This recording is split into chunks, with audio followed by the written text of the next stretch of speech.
ዳግም ሰው በምንድን ነው ዳግም የሚወለደው? ሰው በምንድን ነው ዳግም የሚወለደው? ሰው በምንድን ነው ዳግም የሚወለደው? በእግዚአብሔር ቃል። ሰው በምንድን ነው ዳግም የሚወለደው? አማን ሰው ዳግም የሚወለደው ምንድን ነው? ሰው በምንድን ነው ዳግም የሚወለደው? በእግዚአብሔር። በጣም ትረዳዱ ይለን። አማን ጥያቄን መልስልኛ እንዴ፣ አዳምጠኝ። አንተ ወደ ጎና ተኩስ በእናትህ። ሰው በምንድን ነው ዳግም የሚወለደው? ሰው በምንድን ነው ዳግም የሚወለደው? ሰው በምንድን ነው ዳግም የሚወለደው? አውጣልኝ። ሰው በምንድን ነው ዳግም የሚወለደው? ቀስበል በምንድን ነው? ቃሉን ከፍቼ ነው ማነብልህ አይደል? ያዕቆብ መልእክት ምዕራፍ 2 ቁጥር 18ን አንብብልኝ። ራስ አንብብ። እሺ ቃል ባይብል ይዘቆረ እየከፈትክ አሳየው። አንብብ። በምንድን ነው የሚወለደው? በእምነት ነው ወይንስ በምን? የሱር ነው። እሺ ምን ላይ ላውጣለህ? ያዕቆብ መልእክት ምዕራፍ 2። ሰው በምንድን ነው ዳግም የሚወለደው? በእግዚአብሔር ቃል እንጂ በማመን አይደለም እንዴ ማለት ጥያቄውን በስርዓቱ እንትን አስቀምጥ። ሰው በእምነት ዳግም ይወለዳል ወይስ በምንድን ነው ስትል ካታጎሪውን በስርዓቱ አስቀምጥ። ጥያቄውን በደንብ ሪፎርም ላድርግልህ። ሰው በእምነቱ ዳግም ይወለዳል አይወለድም? ሰው በእምነት ዳግም ይወለዳል አይወለድም? ይወለዳል። ከራስ እንትን አምጣና ሳይኝ፣ ከፕሮቴስታንት ስኮላር አምጣና ሳይኝ፣ ከራስ ከካልቪኒስቶች ማለት ነው፣ ከሪፎርም ቴዎሎጂያን። እሺ ሰው በእምነቱ ዳግም ይወለዳል የሚለው ከራስ ቤተ እምነት እንትን በአድዋ ጦርነት ጊዜ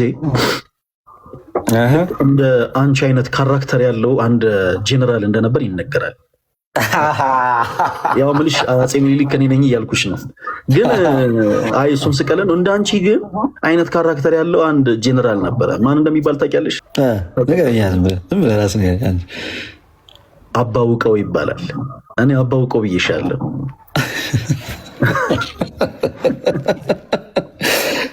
ሳሌ ትችላለሽ ማሜ።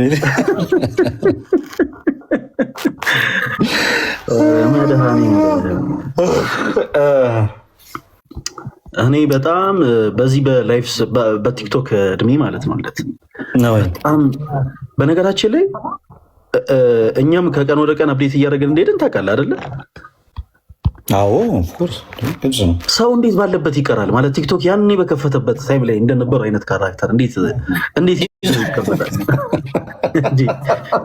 ሰው እንዴት አይለወጥም? እግዚአብሔርን አንዳንዴ ልንመክራቸው እንልና ደግሞ ምቀኝነት ይመስላል ብለን እንተዋል።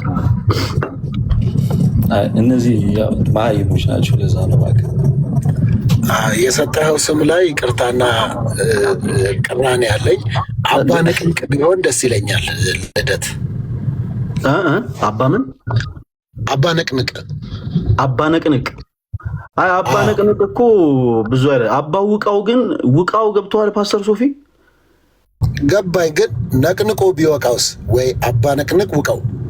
ኦኬ እውነት ነው። ነቅንቆ ቢወቃው ደግሞ ሞር በጣም ፓወርፉል ነው የሚያደርገው። በእርግጥ በጣም ፓወርፉል ነው። ሶፊ ግን ተው፣ እኛ መገብ ያለን ተዋችላቸው የሚቅረብ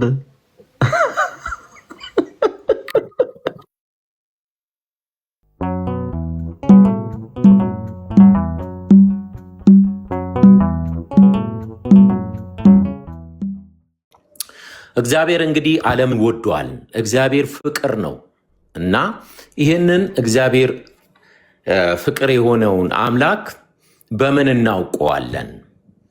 እና እንደሚወደን እንዳዳነን ቃሉ ነው እና ይህንን በቃሉ የተገለጠውን እግዚአብሔርን የሰው ልጅ በማመን ከእግዚአብሔር ጋር ቤተሰብ ይሆናል። የእግዚአብሔር ቃል እንደሚናገር ኤፌሶን ጸጋው በእምነት አድኗችኋል፣ ይህም ስጦታ ነው እንጂ ከእናንተ አይደለም ይላል እና ስጦታ ነው እና እግዚአብሔር የምንድንበትን መንገድ በክርስቶስ በኩል ያዘጋጀውን ማወቅ አለብን እና ሰው ካወቀ በኋላ እግዚአብሔር ያዘጋጀውን ፍቅር ያንን ምላሽ የሚሰጥበት መንገድ እምነት ይባላል እና ከዛ በኋላ ያምናል እግዚአብሔር እንደሚወደው ከሱ የሆነ ነገር ምንም እንደሌለ ምንም የሚሰራው የሚያደርገው እምነት ኖሮት ስራ ተደምሮ የሚጸድቅበት ነገር ሳይሆን እግዚአብሔር በጸጋው ያዳነውን በእምነት አውቆ የሚድንበትን መንገድ ተዘጋጅቷል። ይሄ ነው አጠቃላይ የሆነውን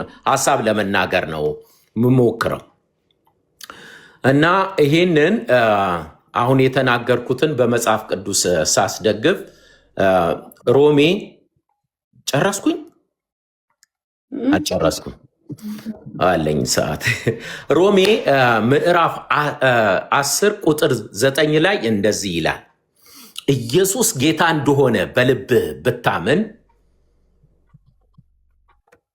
ኢየሱስ ጌታ እንደሆነ በአፍህ ብትመሰክር እግዚአብሔርም ከሙታን እንዳስነሳው በልብህ ብታምን ትድናለህ አለ። ስለዚህ ቅድም የነገርኳችሁን ፍቅር እግዚአብሔር ሊያድነን መንገድ ያዘጋጀው በልጁ በኩል ነው፣ እሱም በኢየሱስ ክርስቶስ በኩል ነው።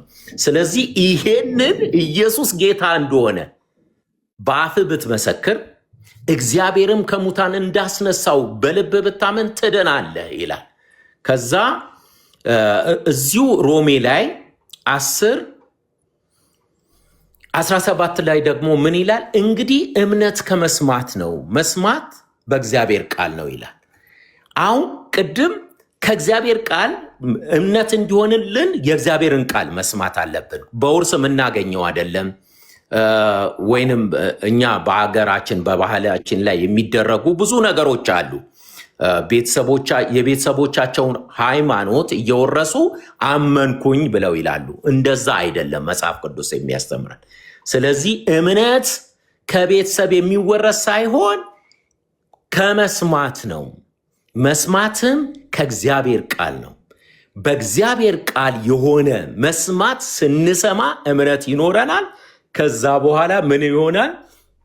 የእግዚአብሔርን ማዳን እናውቃለን ማለት ነው። ስለዚህ እናምናለን እግዚአብሔር እንደወደደን በክርስቶስ በኩል ደግሞ ሊያድነን የዘላለም ሕይወት ሊሰጠን እንደሚችል ስናምን እንደ እግዚአብሔር ቃል የሆነ እምነትን ስናምን ከእግዚአብሔር ጋር ቤተሰብ እንሆናለን። ይሄ 5 ደቂቃ እንጨርሻለን። አለ ሰዓት 2 ደቂቃ አለ። ኦኬ 2 ደቂቃ አለ። ምክንያቱም 2 ደቂቃ 7 ደቂቃ። ስለዚህ አሁን መጥቀስ የምፈልጋቸው ብዙ ዋና ዋና ፖይንት ነው ብዬ ማስባቸውን ለመግቢያ የሚረዳንን የመጽሐፍ ቅዱስ ነው እና ክፍል ነው የምነግራችሁ። ከዛ በኋላ በጥያቄና መልስ ሌሎችንም የመጽሐፍ ቅዱስ ክፍሎች እጠቅሳለሁ። ስለዚህ እግዚአብሔር አንድያ ልጁን እስኪሰጥ ድረስ ዓለምን ወዷል። በልጁ በሚያምን አይፈረድበትም። የዮሐንስ ወንጌል ምዕራፍ 13:16 ላይ እንደዚህ ይላል፣ በእርሱ የሚያምን ሁሉ የዘላለም ሕይወት እንዲኖረው እንጂ እንዳይጠፋ እግዚአብሔር አንድ ልጁን እስኪሰጥ ድረስ ዓለምን እንዲሁ ወዷል። እግዚአብሔር ፍቅር ነው ያልነው አንድ ልጅ አለው፣ እሱን እስኪሰጥ ድረስ ዓለምን እንዲሁ ወዷል። ያ ደግሞ ዓለምን የወደደው በልጁ በሚያምን አይፈረድበትም፣ በማያምን ግን ይፈረድበታል። በአንድ ልጁ ብቻ ነው የእግዚአብሔር ፍቅር የተገለጠው። በዚህ በኩል የሚመጣን በሙሉ የእግዚአብሔርን ፍቅር ምላሽ አግኝቷል። ግን ከዚህ ውጪ በሚመጣ እዚሁ ዮሐንስ ወንጌል ምዕራፍ 3 መጨረሻው ላይ ምን ይላል? 30 በልጁ የሚያምን የዘላለም ሕይወት አለው። በልጁ የሚያምን የዘላለም ሕይወት አለው። በልጁ የማያምን ግን አለ አፍራሽ ነው፣ የእግዚአብሔር ቁጣ በእርሱ ላይ ይኖራል እንጂ ሕይወት አይደለም ይላል። ስለዚህ እግዚአብሔር እንድናምን ፈልጓል። በልጁ የእግዚአብሔርን ፍቅር ምላሽ የምንሰጠው በልጁ በማመን ነው። ከእግዚአብሔር ቁጣ የምናመልጠው በልጁ በማመን ነው። እግዚአብሔር ፍቅር ነው። ለፍቅሩ ምላሽ ደግሞ በልጁ በማመን የሚደረግ ነው። ስለዚህ የእኛ ስራ ሳይሆን የእግዚአብሔር ጸጋ። ቅድም ኤፌሶንን እንዳነበብኩኝ ኤፌሶን ምዕራፍ 2 ቁጥር 9 ማዳኑ የእግዚአብሔር ነው፣ በእግዚአብሔር ጸጋ ነው፣ የእኛ ስራ አይደለም። እንድናምን እንኳን የረዳን የእግዚአብሔር ጸጋ ነው።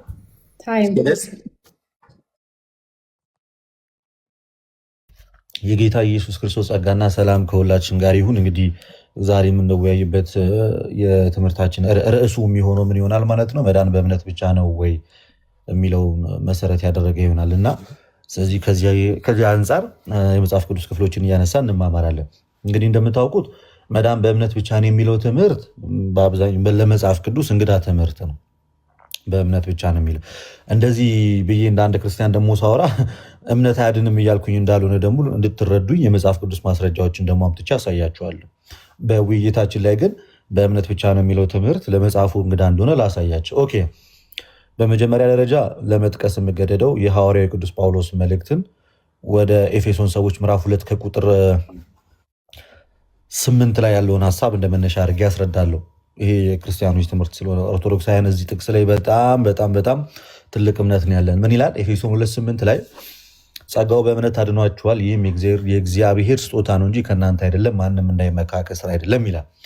ጳውሎስ ስለዳንበት መዳን ሲናገር እንግዲህ የእኛ አሻራ ሳይኖርበት በእግዚአብሔር ልጅ በኢየሱስ ክርስቶስ በሆነው ቤዛነት በኩል እንዲያው በጸጋ በእምነት እንደዳንን ይናገራል። ይሄ ትልቅ ትምህርት ነው። በእምነት እንደዳንን ይናገራል እንጂ በእምነት ብቻ እንደዳንን ግን አይናገርም። ለምንድን ነው ጸጋው በእምነት ያዳነን ብለን ስንናገር እንግዲህ ሁላችንም አስቀድመን በቁጣ ነበርን፣ ከእግዚአብሔር ጋር ተጣልተን ነበረ፣ ከጸጋ ጎለን ወድቀን ከክብራችን አንሰን ከሕግ በታች ሆነን ነበር የነበርነው እና ሰው በራሱ አቅም መዳን ስላልቻለ የሚያድነው ኃይል ያስፈልገዋል። ያን የሚያድነው ኃይል ደግሞ እግዚአብሔር አብ አንድያ ልጁን ወደ ዓለም በመላክ በልጁ በኢየሱስ ክርስቶስ በተሰራው በመስቀሉ ስራ የሰው ልጆች ድነትን ያገኛሉ። ጌታ ኢየሱስ ክርስቶስ የሰው ልጆችን ሰው እስከ መሆን ድረስ ከወደደ የባሪያን መልክ ከያዘ በምስሉም እንደምናየው ለመስቀል ሞት እንኳን የታዘዘ ከሆነ ከድንግል ማርያም ዘንድ ተወልዶ እንደ ሕፃናት አድጎ በመስቀል ላይ ስለ ብዙዎቻችን ቤዛ ሆኖ ሞቶ ወደ መቃብር ወርዶ ከሙታን መካከል ተነስቶ ሞትን ድል አድርጎ እንዲሁም አድርጎ በአብ ቀኝ ነው ያለው። ታዲያ ይሄ ክርስቶስ ኢየሱስ የሰራውን የማዳኑን ስራ የሰው ልጆች በእምነት ብቻ ያገኙታል ወይንስ በእምነት በኩል ያገኙታል የሚለው ዋና ርዕስ ይሆናል። እንዳልኳችሁ በእምነት ብቻ የመስቀሉን ስራ እናገኘዋለን ማለት ላም አለኝ በሰማይ ወተቷንም አላይ ነው። ይሄ የህልም እንጀራ ነው። በዛ በኩል የቤተክርስቲያን አባቶችም አላስተማሩ፣ መጽሐፍ ቅዱስም አላስተማረም። ጎረቤቶቻችን ሉትራንም በዛ መንገድ አያምኑም። በእምነት ብቻ የእግዚአብሔር ልጅነት እናገኛለን ብሎም የሰበከ ሐዋርያ እንደሌለ ላሳያችሁ። ስለዚህ በምን በኩል እናገኘዋለን ነው? በእምነት በኩል የዛ ጸጋ ተካፋይ እንደምንሆን ሐዋርያው ቅዱስ ጳውሎስ በስፋት ያስተምሮናል። እሱ ብቻ አይደለም። ከወንጌል ልነሳና ይህን ጥቅስ መሰረት ካረኩ በኋላ ዮሐንስ ወንጌል ምዕራፍ 3 ከቁጥር 5 ላይ ጌታ ኢየሱስ ክርስቶስ እንደዚህ ይላል። ኢየሱስም መለሰ እንዲህ ሲል እውነት እውነት እልሃለሁ ሰው ከውሃና ከመንፈስ ካልተወለደ በቀር ወደ እግዚአብሔር መንግስት ሊገባ አይቻለው። ሰው ከምን ከውሃና ከመንፈስ ካልተወለደ በስተቀር ወደ እግዚአብሔር መንግስት ሊገባ አይችልም። ሰው በእምነት ብቻ የእግዚአብሔር ልጅ ሊሆን አይችልም። በእምነት በኩል ዳግም በሚስጥራት ይወለድና የእግዚአብሔር ልጅ ይሆናል። የዛን ሰዓት ላይ ምን ይሆናል ማለት ነው? ወደ እግዚአብሔር መንግስት ይገባል። ስለዚህ ጸጋው በእምነት አድኗል ስንል ጸጋውን የምናገኘው በእምነት ነው። በእምነት ብቻ ሳይሆን በእምነት ነው። ስለዚህ ምን አለ ጌታ ኢየሱስ ክርስቶስ? እውነት እውነት እላለሁ ሰው ከምንና ከምን ከውሃና ከመንፈስ ዳግም ልትወለዱ ይገባል ሲል በመንፈስ ቅዱስ እንዲሁም ደግሞ በውሃ ጥምቀት የሰው ልጆች ካመኑ በኋላ የእግዚአብሔር ልጅ እንደሚያገኙ እየተናገረ ነው። እሱ ጋር ብቻ አይደለም። ማርቆስ ወንጌል ምዕራፍ 16 ከቁጥር 16 ላይ ደግሞ እንደዚህ ብሎ ይናገራል። የጌታ ወንጌል እንዲህ አለ ጌታ ኢየሱስ ክርስቶስ 15 ላይ እንዲህ አላቸው፣ ወደ ዓለም ሂዱ ወንጌልን ለፍጥረት ስበኩ ካለ በኋላ ያመነ የተጠመቀ ይድናል እንጂ ያመነ ብቻ ይድናል ብሏል እንዴ? አላለም። ያመነም የተጠመቀም ይድናል። ግን ያላመነስ በቃ በአንዱ በእግዚአብሔር ልጅ ያላመነም ወደ ጥምቀቱም ከመድረሱ በፊት ፍርድ ውስጥ ነው ያለው። በምኑ ምክንያት ብቻ? ባለማመኑ ምክንያት ብቻ። ግን እስካመነ በኋላስ ግን ለመዳን እምነቱ ብቻ በቂ ነው ወይንስ አምኖ መጠመቅ አለበት? ሳያጎላዳ ወንጌል ያመነ የተጠመቀ ይድናል። ስለዚህ እምነት ብቻ የሚለው ትምህርት በዚህ አጋጣሚ ስህተት ነው። ስለዚህ ኦርቶዶክሳውያን በእምነት ብቻ የሚለውን ትምህርት ስንቃወመው እንትን እያደረግን አይደለም፣ ስራ እንጨምርበታለን እያልን አይደለም። እዚህ ጋር ሚስ ኢንተርፕሬት የምናደርገው ኖ እምነት ፕላስ ስራ የሚል አስተምረው የለንም። በነገራችን ላይ እምነት እና ስራ የሚል ሳይሆን ያለን በእምነት በጸጋው ከዳንም በኋላ ኤፌሶን 2:8 ላይ ከዳንም በኋላ ያለ ስራችን አምነን ተጠምቀን የጌታን ስጋና ደም ተቀብለን የእግዚአብሔር ልጅ ከሆንም በኋላ ክርስቲያኖች ከሆኑም በኋላ በክርስትና ህይወት መመላለስ የሚለው ነው። መልካም ስራ ይብን የሚመጣው ከዳግም ውልደት በኋላ ነው እንጂ ለዳግም ልደት አይደለም። ስለዚህ ስንከራከራችሁ እምነት ብቻ ስህተት ነው ስንል እምነትና ስራን ለመጨመር ሳይሆን በእምነት ነው የሚዳነው እንጂ በእምነት ብቻ አይዳንም እያልን እንደሆነ ነው እንጂ ስራን እንጨምርበታለን እያልን አይደለም። ለዛ ነው ጸጋው በእምነት አድኗቸዋል፣ ይህም የእግዚአብሔር ስጦታ ነው፣ ማንም እንዳይመካ ከስራ አይደለም። በቃ በስራችን የእግዚአብሔር ልጆች አልሆንም። ኦርቶዶክሳውያን ይህን ታውቃላችሁ። በእግዚአብሔር ልጅ በክርስቶስ ኢየሱስ ስራ በጥምቀት በኩል ነው የእግዚአብሔር ልጅ ሆነው እንጂ በእኛ ስራ አይደለም። ግን የሚገርማችሁ ወንድሞቻችን በእምነት ብቻ ይዳናል ይሉናል። በተቃራኒው የሚገርማችሁ መጽሐፍ ቅዱስ በእምነት ብቻ ይዳናልን ሳይሆን በእምነት ይዳናል ለሚለውን ትምህርት ግን እንዴት ስህተት እንደሆነ ሲናገር ያዕቆብ ምዕራፍ 2 ቁጥር 24 ላይ እንደዚህ ይላል፣ ሰው በእምነት ብቻ ሳይሆን በስራ እንዲጸድቅ ታያላችሁ አለ። እንደውም አይደለም እምነት ብቻ የሚለው ትምህርት መጽሐፍ ቅዱስ ላይ ሊገኝ ይቅርና እንዲሁም በተቃራኒ ያለው በእምነት ብቻ እንጸድቃለን ማለት ራሱ ስህተት እንደሆነ የሚያስረዳ ጥቅስ ግን አለ። በእምነት ብቻ ይዳናል የሚል ትምህርት መጽሐፍ ቅዱስ አያውቅም። በተቃራኒው ግን ሰው በእምነት ብቻ ይድናለው ቢል ግን እሱን ስህተት አድርጎ የሚያሳይ የመጽሐፍ ቅዱስ ጥቅስ ግን ያዕቆብ 2:24 ላይ ይሄ ክርስቲያኖች ክርስቲያን ከሆኑ በኋላ በክርስትና ህይወታቸው ሲመላለሱ በእምነታችሁ ብቻ ሳይሆን እምነት እንግዲህ የሚቀጥል ነው። በዚህ አንድ አምነ የምትተው ነገር አይደለም። እስከ መጨረሻው ድረስ ነው በእምነት ነው የምትቀጥለው። እያንዳንዱ ቦታ ላይ እምነት አለ። በጸጋው ስትድን እምነት አለ። በጎ ስራ ስትሰራ እምነት አለ። በክርስትና ህይወት ስትኖር እምነት አለ። ስታመልክ እምነት አለ። ስትሰግድ በእምነት ነው። እያንዳንዷ ነገር ሁሉ ከእምነት የተለየች አይደለም። እምነት ሁሌም በሰው ልጆች ህይወት ውስጥ የሚቀጥል ነው እና እነዚህ የዳኑ ክርስቲያኖች ያዕቆብ የነገረን አማኞች ናቸው። በጸጋ እግዚአብሔር ልጅ የሆኑ ግን በቃ በእምነት ብቻ ይዳናል ለሚለው ትምህርት ስህተት መሆኑን አስረግጦ ሲነግራቸው እንደዛ አላቸው ማለት ነው። ያዕቆብ 2:14 ላይ እንደዚህ ይላል፣ ወንድሞች እምነት አለኝ የሚል ስራ ግን የሌለው ሰው ቢኖር ምን ይጠቅመዋል? እምነት ውስጥ ሊያድነው ይችላሉ? በእምነት ብቻ እንደማትድን ደግሞ ሐዋርያው ያዕቆብ እዚህ ጋር ደግሞ አስረግጦ ድጋሚ ይናገራል። ያዕቆብ ብቻ አይደለም በነገራችን ላይ ይህንን ነገር በጣም በስፋት እየተናገረ ያለው ራሱ ሐዋርያው ጳውሎስ በራሱ ከዚህ በፊት እንግዲህ አይታችኋል። እዛው ኤፌሶን ላይ ጸጋው በእምነት አድኗችኋል ባለበት ጥቅስ ላይ ምን እንደሚል ታውቃላችሁ? ቁጥር 10 ላይ እንደዚህ ይላል፣ እኛ ፍጥረቱ ነንና አለ እንመላለስበት ዘንድ እግዚአብሔር አስቀድሞ ያዘጋጀውን መልካሙን ስራ ለማድረግ በክርስቶስ ኢየሱስ ተፈጠርን። በቃ ዘጋ። ከላይ እኮ ጸጋው በእምነት አድኖናል። ጸጋው በእምነት ራሱ ያዳነን አለ መልካሙን ስራ ለመስራት ነው። መልካሙን ስራ ለመስራት ነው። ኤፌሶን እንግዲህ በብዛት የሚጠቀስ ጥቅስ ነው አይደለ? 2:8 ትንሽ 2 ምዕራፍ ዝቅ እንዳላችሁ ግን ምናል እኛ ፍጥረቱ ነን አለ። አዲስ ፍጥረት ነን አለ። በማ በክርስቶስ ኢየሱስ በማመን በጸጋ የሆነ አዲስ ፍጥረትነት እንመላለስበት ዘንድ ግን እግዚአብሔር አስቀድሞ ያዘጋጀው አለ። ለምንድን ነው አለ? መልካሙን ስራ ለማድረግ ነው። በማን የተፈጠር ነው? ኢቭን በክርስቶስ ኢየሱስ እንደ አዲስ የተፈጠር ነው ማለት ዳግም የተወለድ ነው። ምን ለማድረግ ነው? መልካሙን ስራ ለመስራት ነው ብሎ አስረግጦ ይናገራል። ደቂቃን ጨረስኩኝ። ታይም 11 ሆነ። በቀጣይ አነሳዋለሁ። እግዚአብሔር ያክብርልኝ። ቀጣዩ 4 ደቂቃን የተባልናል። ሪባትል ሴሽን ይባላል። እኔ የተናገርኩትን ወንድሜ ባህሩ አንተ ይሄ ከዚህ አንጻር ስህተት ነው ትላለህ። እኔ ደግሞ አንተ መግቢያ ላይ የተናገርከውን እሱ አነሳለሁ። ከ13 ያዥለት ኦልሬዲ ከ12 ስላለ ከ17 ያቆማል ማለት ነው። ቀጥሉ። ታንኪዩ ልደት። እኔ ባዳመጥኩ ስህተት አለው ብዬ ማስባቸው ነገር የመጀመሪያ ያልክ ለመጽሐፍ ቅዱስ ራሱ እንግዳ ትምህርት ነው እምነት ብቻ የሚለው ብሎ አለ። መጽሐፍ ቅዱስ የእምነት ነው።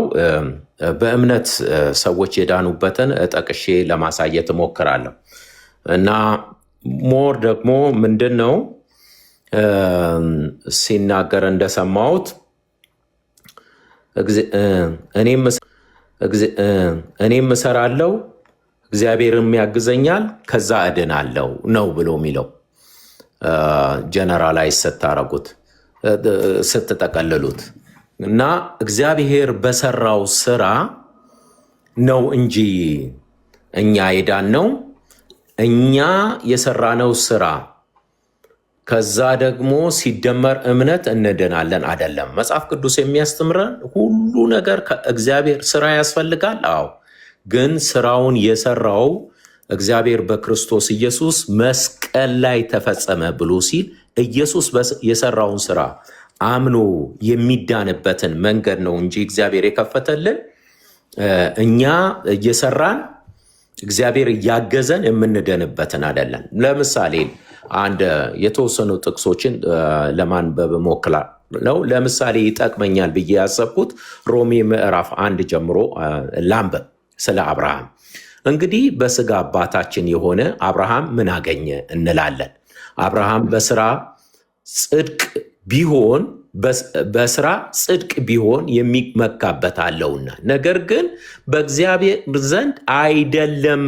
መጽሐፍ ምን አለ? አብርሃም እግዚአብሔርን አመነ፣ ጽድቅ ሆኖ ተቆጠረለት። ልደት ይህንን ሚስ ያረክ ይመስለኛል። መጽሐፍ ቅዱስ የእምነት ነው እና ምን አለ መጽሐፍ? አብርሃም ምንም ነገር የሰራው ነገር የለም፣ አንዳች ነገር። አብርሃምም እግዚአብሔርን አመነ፣ ጽድቅ ሆኖ ተቆጠረለት። ለሚሰራ ደሞዙ እንደ ዕዳ ነው እንጂ እንደ ጸጋ አይቆጠርለትም። ነገር ግን ለማይሰራ ኃጢአተኛውንም በሚያጸድቅ ያምን ሰው እምነቱ ጽድቅ ሆኖ ይቆጠርለታል። ስለዚህ ያዕቆብ በመልእክቱ አንተ የጠቀስከው የያዕቆብ መልእክት ምዕራፍ 3 ቁጥር 17 ላይ ላንብበውና አንተ በገለጽክበት መንገድ አይደለም ያዕቆብ የተናገረው። ያመነ ሰው በክርስቶስ ኢየሱስ ያመነ ሰው ካመነ ከዳነ በኋላ የሚሰራቸው ስራዎች አሉ። ስለ ዳነ የሚሰራቸው እንጂ ለመዳን አይደለም።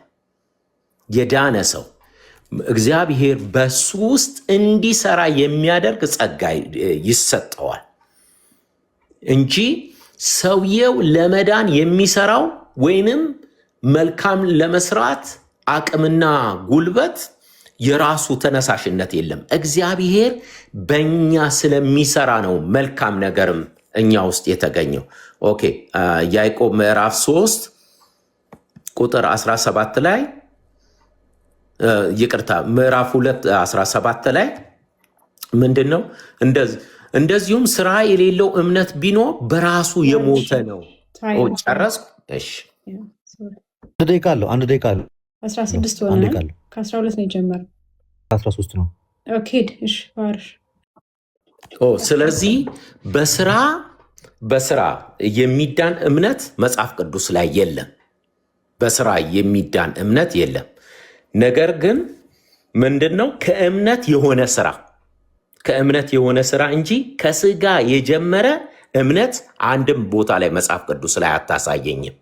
ከእምነት የሆነ ነው።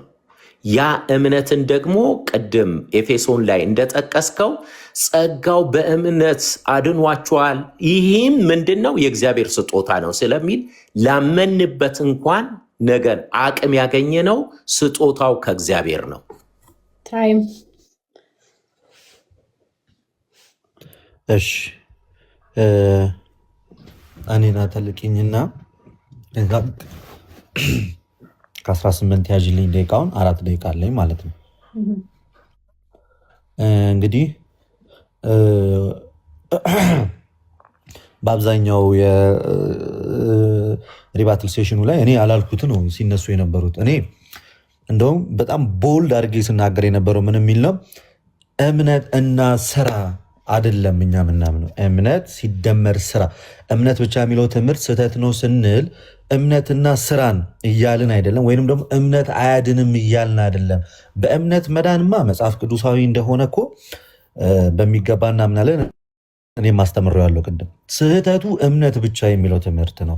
እምነት ብቻ የሚለው ትምህርት ደግሞ ስህተት የሚሆነው አልኩኝ በመጀመሪያ ደረጃ ጥምቀትን እና የጌታን ቅዱስ ስጋና ክቡር ደሙን ለኃጢአት ስርየት እንዲሁም ለመዳን ይሆናል የሚለውን ትምህርት ኤክስክሉድ ስለሚያደርገው እምነት ብቻ የሚለው ትምህርት ስህተት ነው።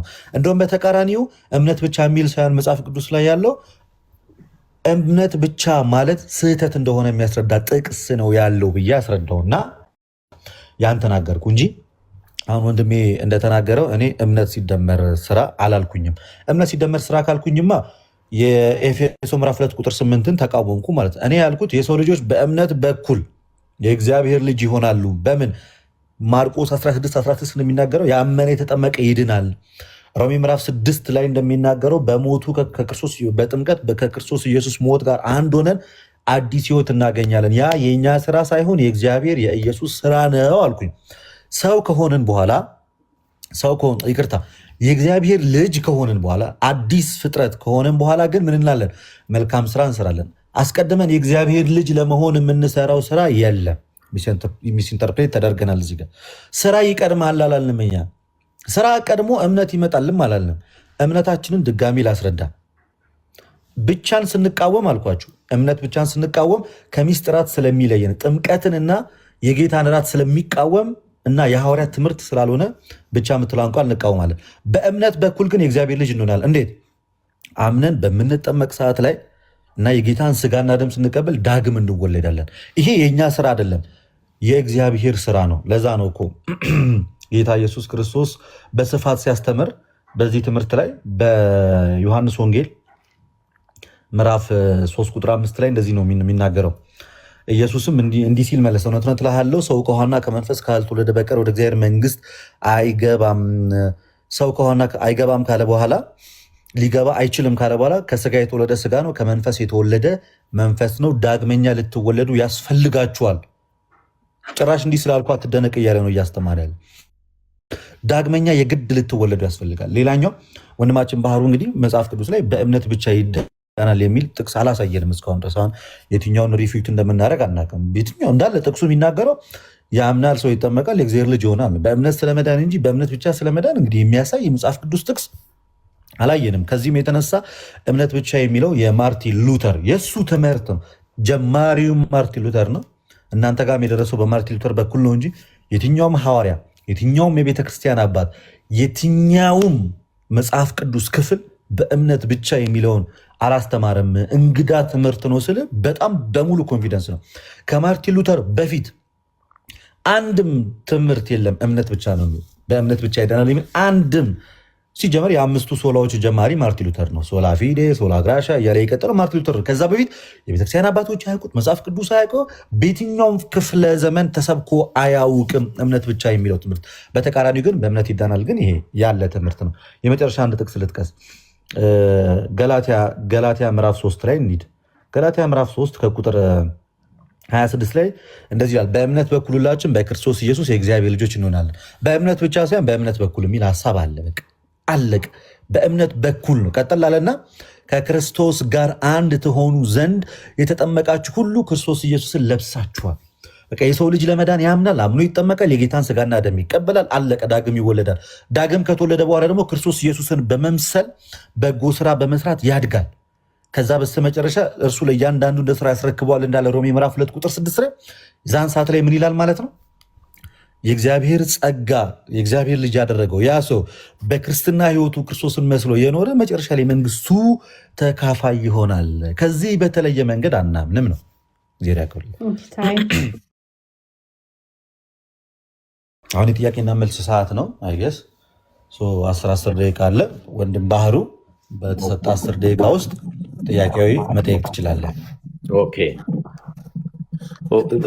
እያንዳንዱን ጥያቄ ስጠይቅ ማይክን ትከፍትና ትመልስልኛለህ ማለት ነው አይደል? አዎ። የስ። እሺ። የመጽሐፍ ቅዱስ ላይ ጠቅሰ 33 ያዥለት። እሺ፣ ይቅርታ። 33 ያዥለት። 10 ደቂቃ ነው ያልከው? 10 ደቂቃ ነው። ከ33 ያቀማል። ከ23 ጀምርና እንግዲህ ቅድም ስትጠቅስ የዮሐንስ ወንጌል ምዕራፍ 3 ቁጥር 5 ላይ ኢየሱስ መለሰ እንዲህ ሲል፣ እውነት እውነት እልሃለሁ ሰው ከውሃና ከመንፈስ ካልተወለደ በቀር ወደ እግዚአብሔር መንግስት ሊገባ አይችልም ማለት። ይህንን ጥቅስ አምነህበት ነው የጠቀስከው? አምኜበት ነው የጠቀስኩት። ስለዚህ አንተ አምነህ ቃሉን ሰምተ ነው። እምነት ቀድም እንደምትስማማ በመስማት ነው፣ መስማትም ከእግዚአብሔር ቃል ነው። ምን ሰምተ ምን አምነህ ነው ከውሃና ከመንፈስ የተወለድከው? እሺ፣ በጣም ጥሩ። እንግዲህ እኛ ጥያቄው ከህፃናት ጥምቀት ጋር ተያይዞ ይመስለኛል እያነሳልኝ ያለው አይደል? አንተ መቼም እኔ ያው በልጅነቴ ነው የተጠመቅኩት። በኢትዮጵያ ኦርቶዶክስ ተዋሕዶ ቤተክርስቲያን በልጅነቴ በ40 ቀን የተጠመቅኩት። ምን ሰምተህ ምን አውቀህ ነው አምነህ? በቤተሰቦቼ እምነት ነው የተጠመቅኩት እኔ። በቤተሰቦች እምነት ነው የተጠመቅኩት። ሰው ግን እዚህ ላይ ሰው ብሎ መጽሐፍ ቅዱስ ይደግፈኛል እንደዛ ለማድረግ። ደግሞ እዚህ ላይ ኢየሱስ ያለው ሰው ብሎ ሲል ቤተሰቦቹን ሪፕሬዘንት ሊያደርግ ይችላል። ሰው ብሎ ሲል ኢንዲቪጁዋል ነው። ሰው ከውሃና ከመንፈስ ካልተወለደ አለ። ሰው ሁሉንም ነው የሚያካትተው። ግን ቤተሰብን ያካትታል። ቤተሰብ ሰው አይደለም እንዴ? ቤተሰብ ሰው ነው፣ ቤተሰብ ናቸው። ታዲያ ሰው አንተ ኢንዲቪጁዋል ምን ሰምተህ አምነህ ነው በውሃ የተጠመቀው? በእኔ እንግዲህ ከክርስቲያን ቤተሰብ ስለሆነ የተወለድኩት ለእኔ አስቀድሞ የተደረገልኝ ጥምቀቱ፣ ከዛ በኋላ ደግሞ ከጥምቀቱ በኋላ ያደግኩኝ ሲመጣ ደግሞ ያንን በቤተሰቦቼ በኩል ያገኘሁትን እምነት በጥምቀት የራሴ ያደረግኩትን እያመንኩት ደግሞ ኖርኩኝ ማለት ነው። ቀድሞ የተፈጸመልኝ ለእኔ ጥምቀት ነው። ከዛ በኋላ እኔ ደግሞ ዛሬ እንደምታየኝ ይኸው አንተንም እየሞገትኩኝ በእግዚአብሔር ቃል እምነት አምኜ ደግሞ አለሁ። ስለዚህ ጌታ ኢየሱስ ክርስቶስ ተሳትፏል። የሚቀድመው ጥምቀት ከዛ በኋላ እምነት ነበረ። መጽሐፍ ቅዱስን ሊጻፍልን የሚገባ ሁለቱም አለ። ያመነ የተጠመቀ ይድናል ብሎ ሲል እንግዲህ ለመጠመቅ ማመን አለበት። ምንም ነገር ባላመንከው ቤተሰቦች ባጠመቁ አምኛለሁ ብለህ ትለኛለህ። መጽሐፍ ቅዱስ የሚለው ነው ትክክል የሚሆነው ወይንስ ቤተ እምነትና ከቤተሰቦቹ የወረስከው ነው ትክክል? ቤተ እምነቴ ትክክል አይሆንም። አሁን አንተ ያላወቅከው ነገር ምን መሰለህ? ከጥያቄ ያላወቅከው አይደለም። ሁለት ትክክል ሊሆን ይችላል እንዴ? ቤተሰቦች አለ ትምህርቱ መጽሐፍ ቅዱስ ላይ አሳየኝ። መጠመቅም አለ መጽሐፍ ቅዱስ ላይ መጽሐፍ ላሳየህ። እንግዲህ የወንድማችን ጥያቄ ምን የሚል ነው ማለት ነው? አስቀድሞ መጽሐፍ ቅዱስ ላይ ያመነ ነው እንጂ መጀመሪያ ጥምቀት የቀደመበት ክፍል የለም። ቀድሞ የቀደመው እምነት ነው አለ። እሱም ማርቆስ 16 ላይ ነው። ማቴዎስን አንብበዋል? ማቴዎስ ወንጌል ምዕራፍ 28 ቁጥር 20 ላይ እንግዲህ ሂዱና አሕዛብን ሁሉ በአብ በወልድ በመንፈስ ቅዱስም እያጠመቃችሁ ይላል። አሁን እዚህ ጋር እያጠመቃችሁ የሚለው ነው የሚቀድመው። እያጠመቃችሁ ማቴዎስ ወንጌል 28 20 ላይ የቀደመው እዚህ ጋር ጥምቀት ነው። ስለዚህ መጽሐፍ ቅዱስ ላይ ሁለቱም አለ። እንደገና በሐዋርያት ሥራ ምዕራፍ 16 ሐዋርያት ሥራ ምዕራፍ 16 ቁጥር 14 ላይ እንደዚህ ይላል። ከቁጥር 15 ላይ ከቁጥር 14 ላንብብ። ከጢሮያንም ከተማ የመጣች ቀይ ሐር ሻጭ እግዚአብሔርን የምታመልክ ልድያ የሚሏት አንዲት ሴት ነበረች። ጳውሎስም የሚናገረውን ታደምጥ ዘንድ ጌታ ልቧን ከፈተላት አለ። ጌታ የእሷን ልብ ነው የከፈተው። ከዛስ እርሷም ከቤተሰቦቿ ጋር ተጠመቀች። ያመነችው ሊዲያ፣ ልቧ የተከፈተው ሊዲያ፣ የተጠመቀችው ከነ ቤተሰቧ። ስለዚህ እኔ በእናትና አባቴ እምነት ተጠምቄ ዛሬ እምነቱን መያዜ መጽሐፍ ቅዱስ ስህተት አያደርገብኝም። አብርሃም ወደ እግዚአብሔር ሲመጣ ምንም ያውቀው ነገር የለም። ከዛ በ90 ዓመቱ ምን አለ? ተገረዘ። ልጁ ይስሐቅ ግን በተወለደ በ7 ቀኑ። ለምን? በአባቱ በአብርሃም እምነት። ስለዚህ በእናትና በአባቴ እምነት ጥምቀቱን አግኝቼ ከዛ ጌታ ኢየሱስ ክርስቶስን እያመለኩኝ ባድግ መጽሐፍ ቅዱስ የቱን ቦታ ላይ ሊቃወመኝ አይችልም። ሐዋርያት ሥራ እንደገና ምዕራፍ 2 ከቁጥር 39 ላይ በቃ መልሰህልኛል። ደቂቃ መዳን ለአንተ ምንድን ነው? መዳን ከሞት ወደ ሕይወት፣ ከጨለማ ወደ ብርሃን፣ ከራቁትነት ክርስቶስን ወደ መልበስ፣ አዲስ ልደት፣ አዲስ ማንነት ማግኘት። መጽደቅስ ምንድን ነው? መጽደቅ መለየት፣ መንጻት፣ ንጹህ መሆን። መቀደስስ? መቀደስ ደግሞ ለእግዚአብሔር መለየት። ብዙም ልዩነት የላቸውም። ታይፖሎጂካል ያናያል። ስለዚህ የዳነ ሰው ጸድቋል፣ ተቀድሷል፣ ከብሯል ብለህ ታምናለህ? መጽሐፍ ቅዱስ እንደሚናገር ጸድቃችኋል፣ ተቀድሳችኋል ይለናል ጳውሎስ አይደለ? በቆሮንቶስ መልእክቱ ላይ አምናለሁ። ስለዚህ ተቀድሰዋል ብሎ ሲል ምንድን ነው? ከምንድን ነው የምትቀደሰው? ከሞተ ስራ ለእግዚአብሔር ተለይተዋል። ምንድን ናቸው እነሱ? የሞተ ስራ ማለት አንድ ሰው ዳነ ብለን የምናስበው ሰውዬ የዳነ ሰው ጸድቋል ብለህ አልከኝ አይደለም? ከዛ በኋላ ደግሞ የዳነ የጸደቀ ሰው ደግሞ ይቀደሳል አይደል? እሺ። የተቀደሰ ሰው ይሄ በዚህ ፕሮሰስ ያለፈ ሰው ደግሞ ይከብራል። እና አሁን አንተ በህይወት ድኛለሁ ብለህ ታምናለህ? በሚገባ 100% ጸድቀሃል። አዎ ተቀድሰሃል። አዎ እና ከእርኩሰት፣ ከዘፈን፣ ከሟርት፣ ከጥል፣ ከክርክር ከነዚህ ሁሉ ነገር የጸዳ ነገር ሲኖረው ነው መጨረሻ ይከብራል ብለው መጽሐፍ ቅዱስ የሚለው። በዚህ ታምናለህ? እንግዲህ እኔ ድኛለሁ በክርስቶስ ኢየሱስ፣ ዳግም ተወልጃለሁ። የክርስቶስ ኢየሱስ ልጅ ነኝ፣ የእግዚአብሔር ልጅ ነኝ። አዲስ ህይወት አግኝቻለሁ። አዲስ ማንነት ሰጥቶኛል። አሮጌው ማንነቴ ከእሱ ጋር ተሰቅሏል። አዲስ ክርስቶስን ለብሻለሁ። አሁን ያለሁበት ህይወት ደግሞ ክርስቶስ ኢየሱስን በመምሰል ህይወት የማድግበት ህይወት ነው። ስለዚህ ወንጌል እንደሚያስተምር ከዓለም ተለይታችሁ ክርስቶስን መስላችሁ ኑሩ እንደሚል ቤተክርስቲያኔ ዘወትር በቅድስና ህይወት እንድኖር ቃሉን እየሰማው ከቅዳሴው እየተካፈልኩኝ ክርስቶስን እየመሰልኩኝ እንድኖር አዛኝ በዛ ህይወት ውስጥ ነው ያለሁት። ስለዚህ አንተ አሁን እንደምትለን ከሆነ የዳነ ሰው የተቀደሰ ሰው ቅድስና የሚጠበቅበታል። ሰንበት ወይንም ቤተክርስቲያን ስትሄድ ሳይሆን ፓርታይም ሳይሆን ፉልታይም የቅድስና እነዚህ እግዚአብሔር የሚጠላቸውን ጥል፣ ክርክር፣ ሟርት፣ ምቀኝነት፣ ዘፋኝነት በሙሉ እነዚህን የቅድስና ህይወትን ፕራክቲስ ታደርጋለህ ማለት ነው። ምንድን ነው የሚለው መሰላ አንደኛ የመጀመሪያዊቱ ማለት ነው። አንደኛው የመጀመሪያዊቱ ወደ ጢሞቴዎስ ሰዎች ሲሆን ለራሱ ለጢሞቴዎስ ምዕራፍ 3 ከቁጥር 16 ላይ እግዚአብሔርንም የመምሰል ሚስጥር ይላል ያለ ጥርጥር ታላቅ ነው፣ በስጋ የተገለጠ በመንፈስ የጸደቀ። ዝም ብዬ ኢየሱስ ጌታ ነው ብቻ ብላ አይደለም በአፍ የምትኖረው በኢትዮጵያ ኦርቶዶክስ ተዋሕዶ ቤተክርስቲያን እግዚአብሔርን እየመሰልክ ማደግ መቻል አለብን። ክርስትና ህይወት ነው፣ የሚወራ ሳይሆን የሚኖር ህይወት ነው። እግዚአብሔርን እየመሰልክ ዕለት ተዕለት ማደግ አለብህ። ለዛም ነው እኮ ሐዋርያው ጳውሎስ የተናገረው። እዚህ ጋር ብቻ አይደለም የተናገረው። በእርግጥ ሐዋርያው ጳውሎስ ወደ ፊልጵስዩስ ሰዎች ምዕራፍ 2 ከቁጥር 12 ላይም እንደዚህ ብሎ ይናገራል ይህ ሐዋርያ። ስለዚህ ወዳጆች ሁል ጊዜ እንደታዘዛችሁ በእናንተ ዘንድ በመኖሬ ብቻ ሳይሆን ይልቁን አሁን ስርቅ ይላል በፍርሃት እና በመንቀጥቀጥ የየራሳችሁን መዳን ፈጽሙ ብሎ አስረግጦ ይናገራል። ዝም ብለህ በቅስፈት አንዴ ብቻ ድኛለሁ ብለህ የምትኖረው ሳይሆን በፍርሃትና በመንቀጥቀጥ መዳንህን እየፈጸምክ የምትልበት ህይወት ነው። ይሄ ደግሞ በእኛ ቤተክርስቲያን ዘወትር የሚደረግ ነገር ነው። ታንኪዩ። እኔ ጨርሻለሁ። 2 ደቂቃ አለ። 2 ደቂቃ የቀረኝን 2 ደቂቃ አለ።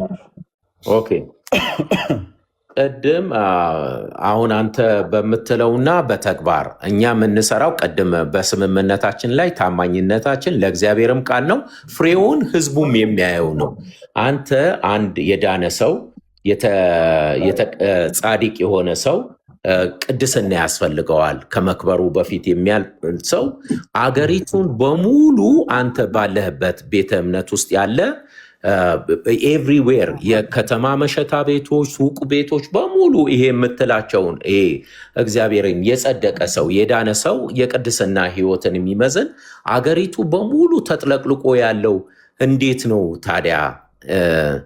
አንተ በምትለው ቤተ እምነት ውስጥ ድን ያለው ብሎ የዳነ ሰው ከሆነ ሰርተሃል እሱ ላይ እንደው ምንም ጥናት አያስፈልግም። ጥናት አድርገሃል። ሩቅ ቦታ ትሂድ።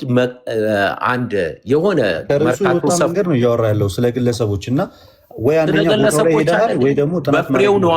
አንድ የዳነ ሰው ይታይበት። ጥናት አድርገሃል። እስኪ የ2008 የ2009 2010 2011 2013 ጥናት ያደረገውን እስኪ ማስረጃ አስጠኝ። ዝም ብለህ ወሬ እንዳይሆን። አሁን ይሄ ወሬ ሀሜት ነው። ምንም ይሄ ጥናት አልመጣውም። ምን ሀሜት የሆነ ባህል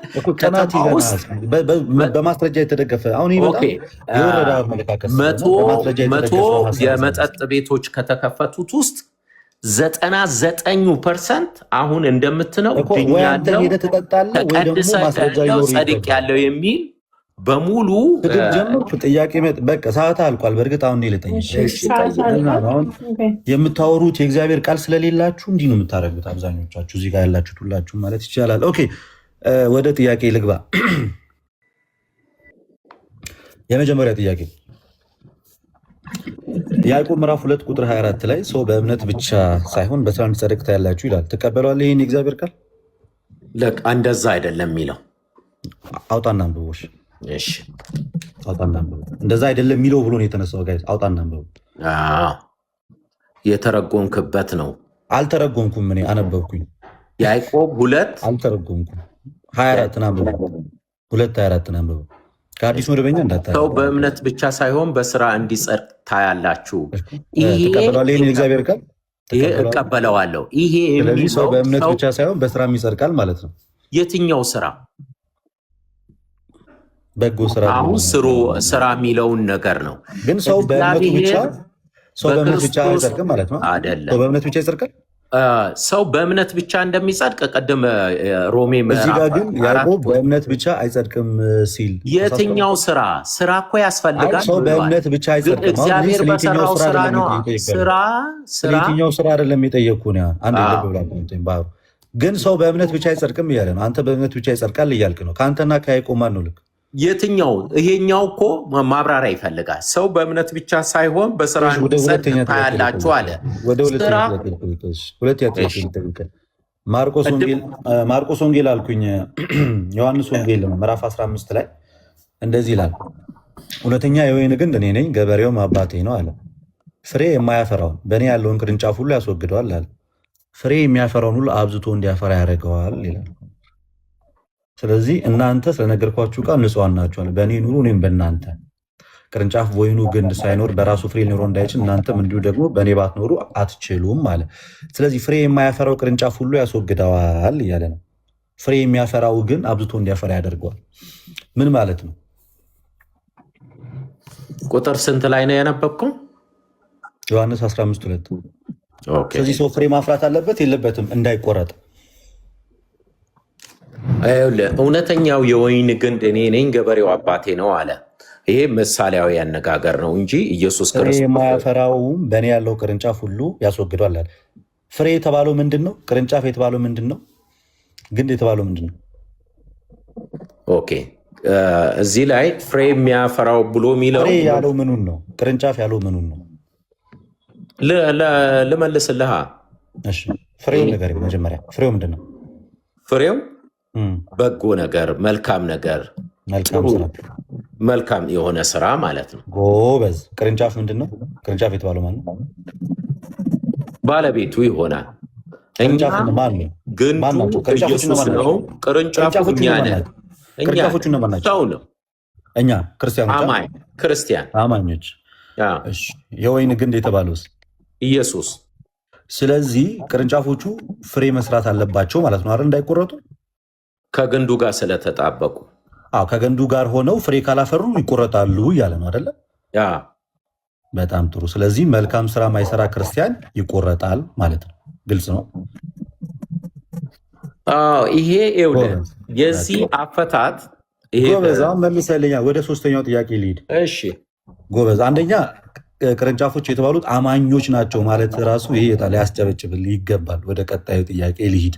ሮሜ ምዕራፍ 2 ቁጥር 6 ላይ እንዲህ ይላል፣ እርሱ ለእያንዳንዱ እንደ ስራ ያስረክበዋል ይላል። ማን ነው እንደ ስራ የሚያስረክበው?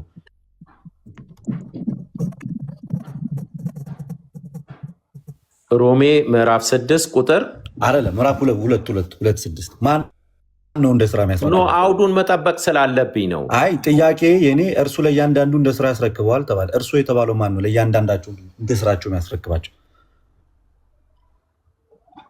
ይቅርታ ስልክ ገብቶብኝ ነው። እሰማለሁ? ትሰማለህ? ሮሜ ምዕራፍ 2 ቁጥር 6 ላይ እርሱ ለእያንዳንዱ እንደ ስራ ያስረክበዋል ይልሃል ሐዋርያው ጳውሎስ። ማን ነው እንደ ስራው የሚያስረክበው? ማን ነው? ኦኬ፣ ወይም ከቁጥር 5 እስከ 7 ሌላ ጥያቄ ልጠይቅ። ሁለተኛ ቆሮንቶስ ምዕራፍ 5 አላወቅኸውም? ሁለተኛ ቆሮንቶስ አላወቅኸውም እኮ።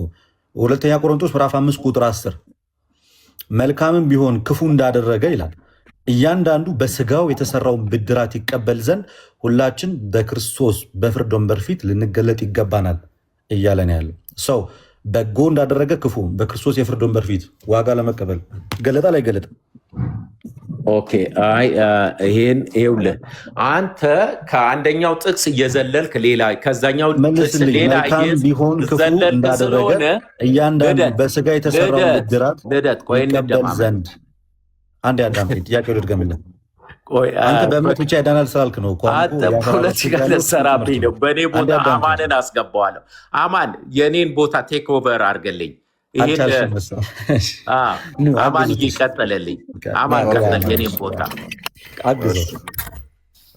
ምን ነበረ ጥያቄ? ኦኬ ሁለተኛ ቆሮንቶስ ምዕራፍ 5 ቁጥር 10 ላይ ሌላ ጊዜ ግን ባሩ በቃ አትግባ፣ ትምህርት መጀመሪያ ተማር፣ መልካም ቢሆን ክፉ እንዳደረገ ሳትጎነትል አውራ። ልደት ከኔ ጋር ነው። አይ ነው አልቻልኩም፣ ማገዘኝ እኮ ነው ያለ እኮ ዲቤተር አይደለም ፎርማሊቲ ማቅ ነው። እኔም ለዛ ነው እኮ ፉገራ አወራለሁ ካልክ ከኔ ጋር እያወራ ስለሆነ ደህና ገባላለሁ። እንደሱ አታወራ። አሁን በስርዓቱ እንትን ብቻ እሺ። ና ይኸው እንጀምር እንደ አዲስ እኔ እናንተ ርሱ እንቀጥላለን እኮ ታዲያ። አንተ ጥያቄና መልስ ላይ ነበር እኮ። ያው እንደ አዲስ እንጀምረው ከመጀመሪያ ይቻላል። በእምነት ብቻ ይዳናል የሚለውን ርዕሰ ጉዳይ ማለት ነው። ኦኬ ጀምር። ይኸው ቴክ ዩር 5 ታይም። ጥያቄና መልስ እናድርገው። ያው እንትኑ ጥያቄና መልስ ብቻ እናድርገው። ጥያቄና መልስ ብቻ እናድርገው። ኦኬ ከ10 ደቂቃ እያዝልን። ምናልባት እምነትህን ከተናገር ከአንዱ ለ3 ደቂቃ ልስጥ ብዬ። አይ ችግር የለውም እምነቱ ስለሚታወቅ ማለት ነው። እና 10 ታይመር አስቀምጪ። እኔ ልጠይቅና የእኔ ላይ ታይመር አስቀምጪ። ማን ነው የሚጀምረው? አንተ? እኔ ነኝ የሚጀምረው። እሺ መዳን በእምነት ብቻ የሚለውን ነው። አሁን ከ40 ሆኗል። ስለዚህ 50 ሲሆን ታቆማለህ። ታይመር በቃ አሁን ጀምረው ላይ እዚሁ ለማስቀመጥ ስለሚቻል። እሺ ልደት መልካም ስራ ድነትን ለማስቀጠል ይጠቅማል ብሎ ያስተማረ አንድ አባት ጥቀስልኝ። ሁሉም አንድ ከመጽሐፍ ቅዱስ ጀምሮ ሳይሆን ያልኩ አንድ አባት ጥቀስ ነው ያልኩ። ከመጽሐፍ ቅዱስ ልጀምርልህና ከዛ አባት ጥቀስ ነው ያልኩ። አያችሁ አይሰማም እኮ አባት ጥቀስ ነው ያልኩ። ከመጽሐፍ ቅዱስ ልጀምርና ወደ አባቶች ይላል። ከመጽሐፍ ቅዱስ አላልኩም። አባት ጥቀስ እጠቅሳለሁ። ከመጽሐፍ ቅዱስ አባት ብቻ ጥቀስ። መጽሐፍ ቅዱስ ኧረ እጠቅሳለሁ ነው ያልኩት። እሺ ቀጥልስ። አሁን ተረጋጋ እንጂ። እሺ ቀጥል። ምን ሆነህ ነው?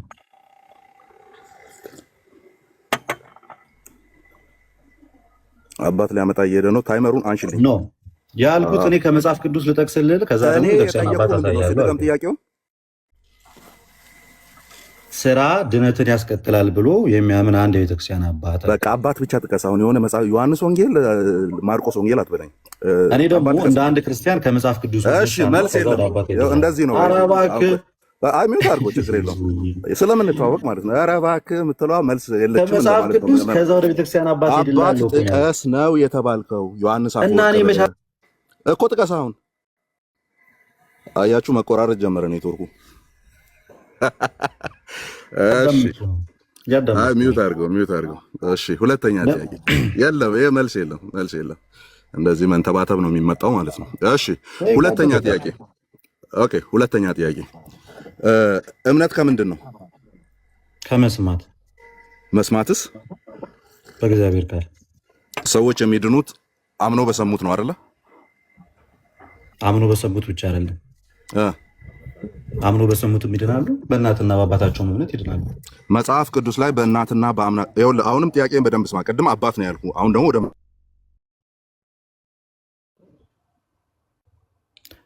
አባት እምነት ይዳናል ብሎ የነገረን የመጽሐፍ ቅዱስ ክፍል አሳይ። ሐዋርያት ሥራ ምዕራፍ 16 ቁጥር 15 ላይ ሊዲያ ታሪክ በቂ ነው፣ ማንበብ እንችላለን። ፉከራ አይሰራም። እንደዚህ አያችሁ አይደል? መልስ የለም። አይን እኮ ሐዋርያት ሥራ ምዕራፍ 16 ቁጥር 14 ላይ ከጥሮንም ከተማ የመጣች ቀይ ሐር ሻጭ እግዚአብሔርን የምታመልክ ሊዲያ የሚሏት አንዲት ሴት ነበረች። ጳውሎስ የሚናገረውን ታዳምጥ ዘንድ ጌታ ልቧን ከፈተላት አለ። ከዛም እርሷም ከቤተሰቦቿ ጋር ተጠመቀች። አለቀ። ሰዎች የእግዚአብሔርን ቃል መስማት የሚችሉ ሰዎች የእግዚአብሔርን ቃል ሰምተው ይጠመቃሉ። መስማት የማይችሉ የክርስቲያን ቤተሰቦች ደግሞ በእናትና በአባታቸው ይጠመቃሉ። አለ። በጣም ቀላል እኮ ነው። ቀላል ነው። ምዕመናን በደንብ አዳምጡ። ይህን ደግሞ የቤተክርስቲያን አባቶችም የሚያስተምሩት ነው። እሺ በቃ እሰይ። ልጠይቅ ስል ራስህ ስለተናገርከው ጨመቃውን ከፍ እናደርገዋለን ማለት ነው። እሱን ክፍል ይዘው ይኸው ካመጣሽ ማርያም ታምጣሽ ማለት ነው። እሱን ክፍል ይዘው ኦኬ፣ አሁን የጠቀስከውን ክፍል ይዘው እየተያየን እናወራታለን። በሊዲያ እምነት የሊዲያ እምነት ለቤተሰቦቿ ተቆጠረ ያለ አንድ አባት ጥቀስልኝ። አባት ራሱ መጽሐፍ ቅዱሱ ነገረ እኮ ራሱ መጽሐፍ ቅዱስ ነገር ግን በእናትና በአባታቸው እምነት አንድ አዳምጥ የጠቀስካትን ክፍል አንዴ ልመልስልህ። አዳምጥ። ሐዋርያት ሥራ ምዕራፍ 16ን ይዞ ሊዲያ ከቲያጥሮን ከተማ የመጣች የሚለውን አብራርቶ ከዛ በኋላ ቤተሰቦቿም አመኑ ተጠመቁ የሚለውን አብራርቶ የሷ እምነት ለቤተሰቧ ተቆጠረ። እኔ ጥያቄ ምን ነበረ? በቤተሰብ እምነት ይቆጠራል ለልጅ የሚለውን ስላነሳ እንደዛ ብሎ የሚያብራራ ክፍል አለ ወይ ስል ይህንን አመጣ። እሱን ክፍል በእሷ እምነት ቤተሰቦቿ ተቆጠረላቸው ብሎ ያብራራ አባት ነው ያልኩት። አባት አንድ ጥቀስልኝ። ጋይስ ልብ ብላችሁ አዳምጡ።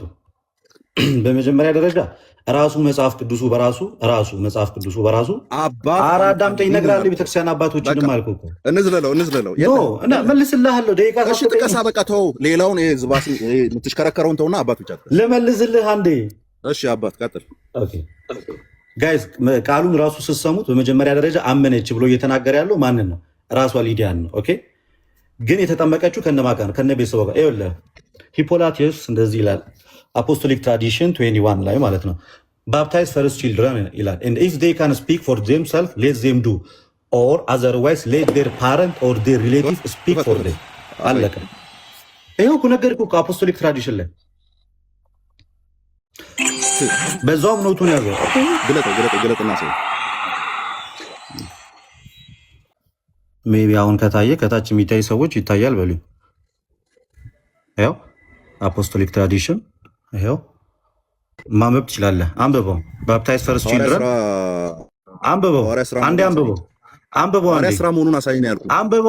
አንብበው። ዝም ብለህ ስለ ጮክ አይደለም። ስለመተክ በጠረቃለህ ጥቅስ ይመጣልህ። ከዛ አንብበው። መጀመሪያ ምንድን ነው የሚለው? እሺ አንዴ አዳምጥ። አንብበው። ምንድን ነው የሚለው? አንብበው። አንድ አባት አንብበው። መጀመሪያ አንብበው። ምንድን ነው የሚለው? አንብበው። መጀመሪያ አንብበው። እስኪ አንተ እንደ አይነኛ ሲያደርግ አንብበው።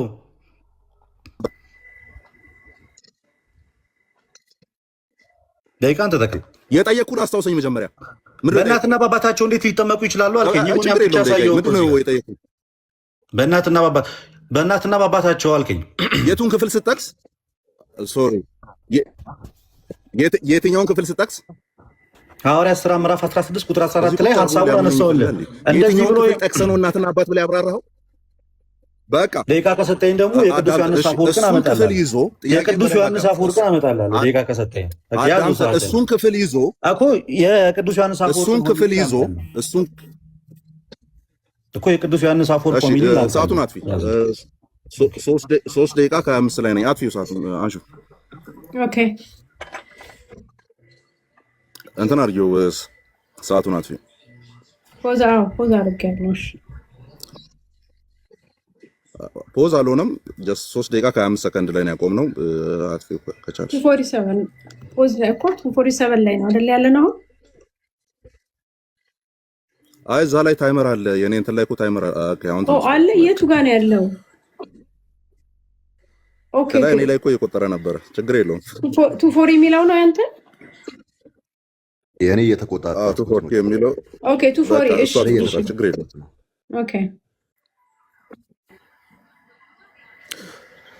እሺ ፈልጎ እስኪያመጣ ሌሎች ምዕመናን መቀጠል ከቻላችሁ እንቀጥል። ጥያቄው የሊዲያን ነው እየተወያየን ያለ ነው። ያን ክፍል በቤተሰብ እምነት ይዳናል ብሎ ሲያመጣ፣ በቤተሰቦቻቸው እምነት ይዳናል ብሎ ሲያመጣ ጥያቄውን በደንብ አስተውሉ። ክፍል ጥቀስለው ሐዋርያት ሥራ ምዕራፍ 16ን ጠቀሰ። እሱን ክፍል ይዞ እሱን አንተ የጠቀስከውን ክፍል ይዞ በቤተሰብ እምነት ይዳናል ብሎ ይፈታ አለ ወይ ነው? አፖስቶሊክ ኮንስቲቱሽን ያመጣልኛል እንዴ? አባቶች ያን ክፍል ይዘው ነው ያልኩት። አማን ኦኬ። እስከዛ ነው ወይ ነው ያልከው? አይ ሌሎቻችሁ ቀጥሉ፣ እኔ ከሱ ጋር ልጨርስ።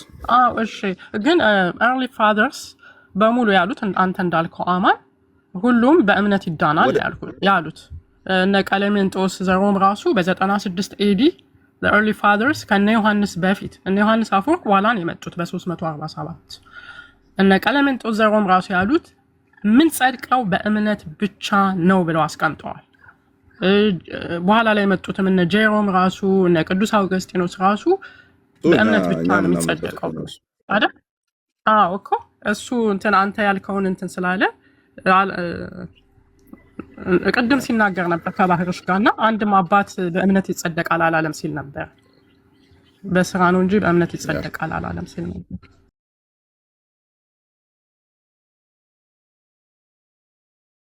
ፔጅ ነምበር ነው ያላችሁት፣ እናመጣለን፣ ችግር የለው። ባይብል እኮ ከ200 በላይ ጥቅስ አለው ሰው በእምነት ብቻ እንደሚጸድቅ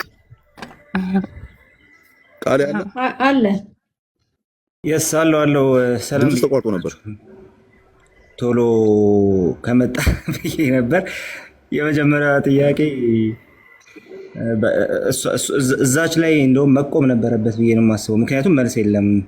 ሰው ኢቭን ከአባቶች መካከል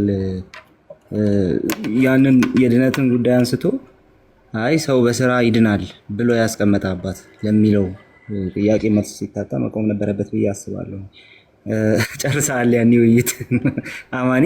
ኤኒዌይስ መጽሐፍ ቅዱስ በሰው በእምነት ብቻ ይጸድቃል ይላል። አዎ እሱ ብቻ አይደለም፣ ቅድም ቮይስ ኦፍ ዛይን ሲል ነበር አይደል? ቀለሜንጦስ ዘሩም ተመሳሳይ ነገር ያስቀምጣል።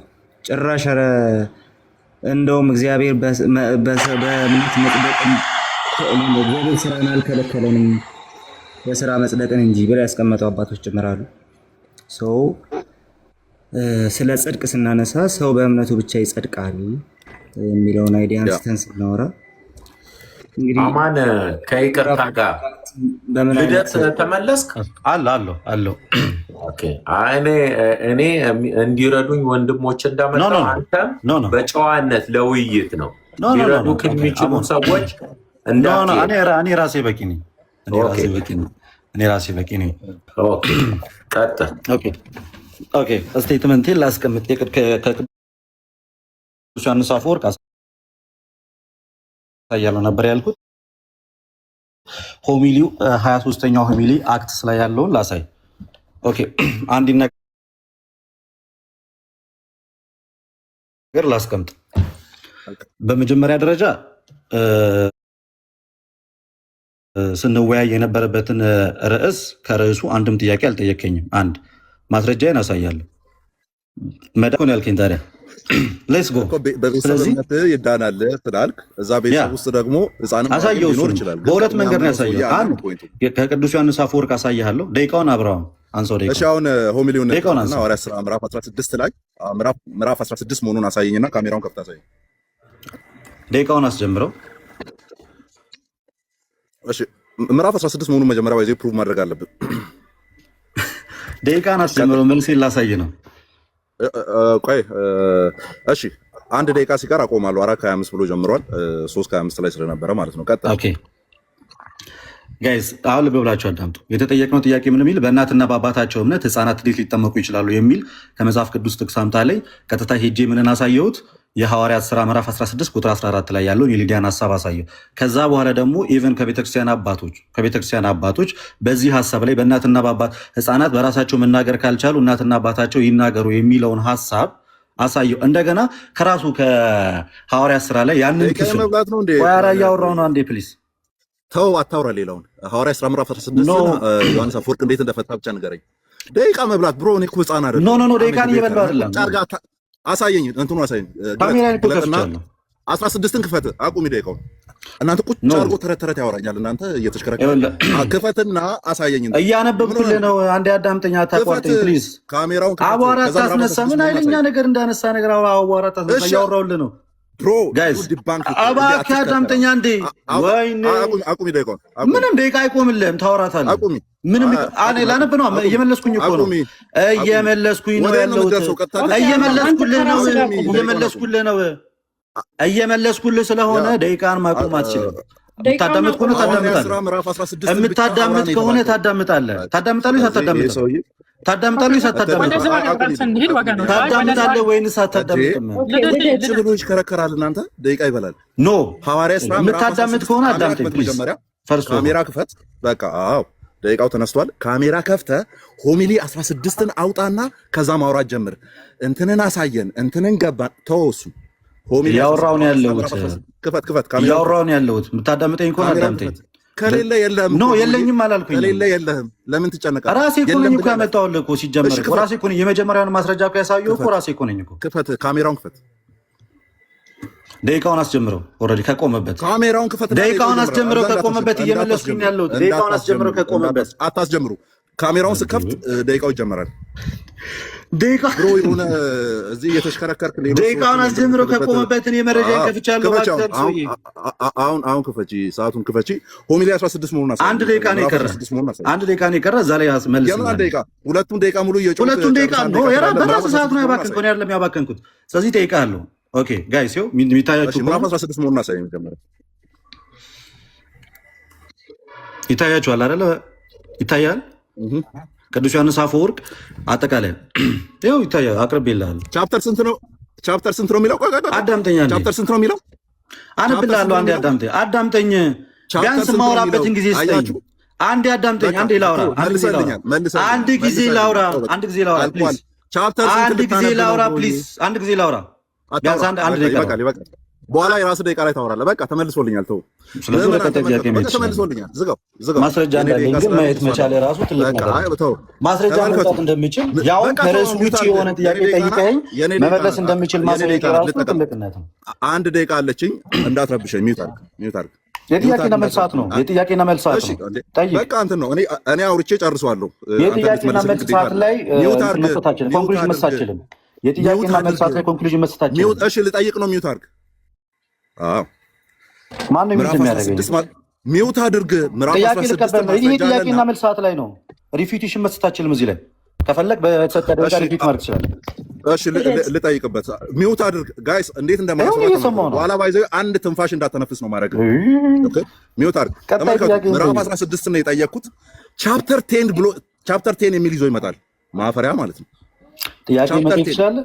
ደቂቃ አልቋል። ምዕራፍ 16 ተብሎ ወደ እኔ ጥያቄ እንግባ። ምዕራፍ 16 ተብሎ ወደ እኔ ጥያቄ እንግባ። አሁን የኔ ጥያቄ ሰዓት እዚህ ቁጭ አድርጎ እኛ ነው ሶስት ጥያቄ ጠይቀናል። አዳምጥ። ሶስት ጥያቄ ጠይቀናል። አሁን የኔ ጥያቄ ሰዓት ነው። ያንተ ሰዓት አልቋል። የኔ ጥያቄ ሰዓት። ኦኬ እሺ። ተመሳሳይ ጥያቄውን ድጋሚ እንትኑ ሰዓቱን ድጋሚ አስጀምሪ። 10 ደቂቃ ያጅልኝ። ኦኬ 10 ደቂቃ ያጅልኝ። ከዛ እንዳንተ እንዴት እንደምጫወት ዝም ብለህ በመጀመሪያዎቹ 200 ዓመታት ማለት ነው በእምነት ብቻ ይዳናል ብሎ ያስተማረ አንድ የቤተክርስቲያን አባት አሳይ አሉ። ቃሌ መክፈት የምትችል ከሆነ ኖ እኔ አንድ ስልክ ነው ያዝኩት፣ መክፈት አልችልም።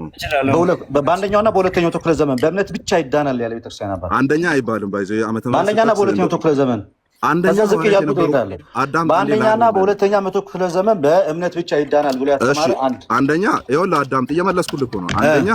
አንደኛ ክፍለ ዘመን አይባልም። አንደኛ ክፍለ ዘመን ሐዋርያት የነበሩበት ነው። በእነሱ በሐዋርያት በነበሩበትም ዘመን የነበሩ የቤተክርስቲያን አባቶች አሉ።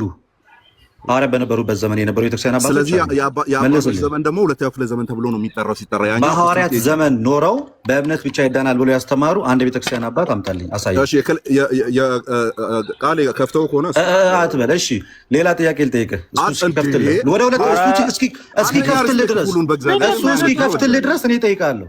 አፍን ቀዶ ነው አዳምጥ። እሱ እስኪ ከፍትልህ ሁለተኛ ጥያቄ መጠየቅ እፈልጋለሁ። ሁለተኛ ጥያቄ ሰከንድ ኩዌስችን ይከፈታል። አዳምጥ። ሰከንድ ኩዌስችን ሁለተኛ ጥያቄ ሚውት ይደረግልሃል። መልሱ ሁለተኛ ጥያቄ ልጠይቅ። ሁለተኛ ጥያቄ ልጠይቅ። ሁለተኛ ጥያቄ ሰዓቴን ሁለተኛ ጥያቄ ልጠይቅ መብቴ ነው። ሁለተኛ ጥያቄ ይደረግልህ። ሁለተኛ ጥያቄ መጠየቅ አልችልም። ፖዝ ይደረግልህ። ወደ ሁለተኛው ጥያቄ ልሄድ ነው። ወደ ሁለተኛው ጥያቄ ልሄድ ነው።